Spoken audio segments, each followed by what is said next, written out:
Is there such a thing as the worst sin, one sin that is worse than all the others? Well, there is.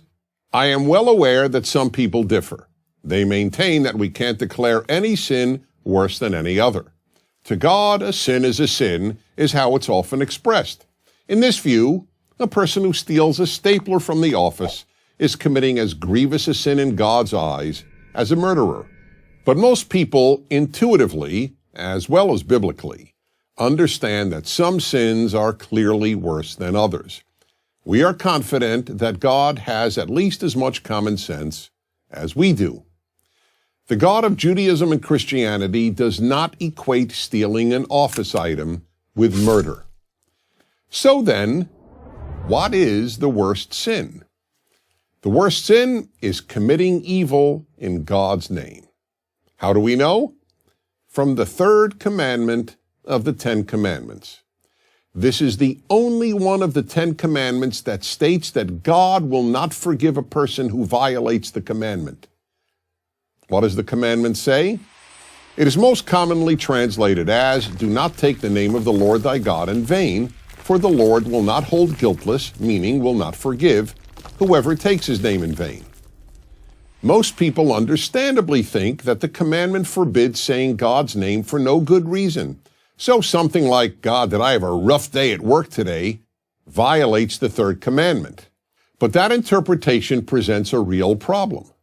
It would mean that whereas God could forgive the violation of any of the other commandments, dishonoring one's parents, stealing, adultery, or even committing murder, he would never forgive someone who said, "God, did I have a rough day at work today?"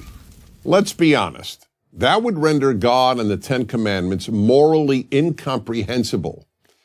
Well, as it happens, the commandment is not the problem. The problem is the translation.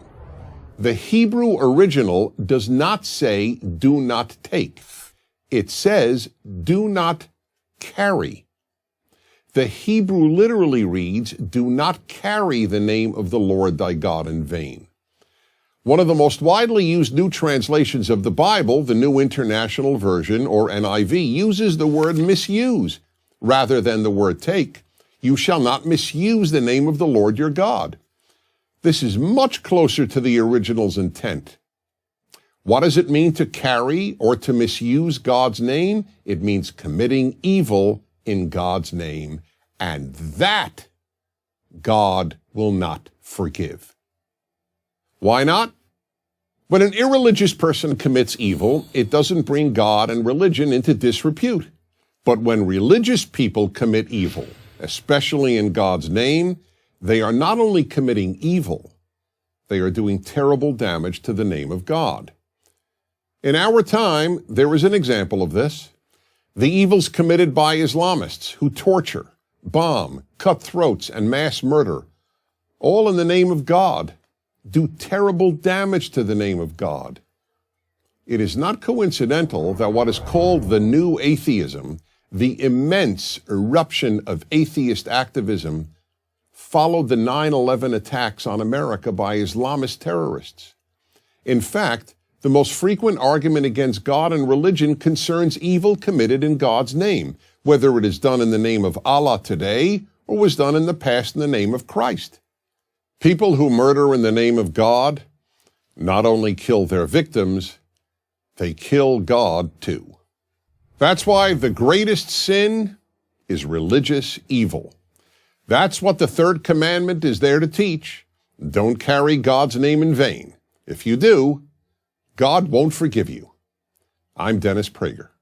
Join Prager University, subscribe to our YouTube channel, and sign up for free at prageru.com.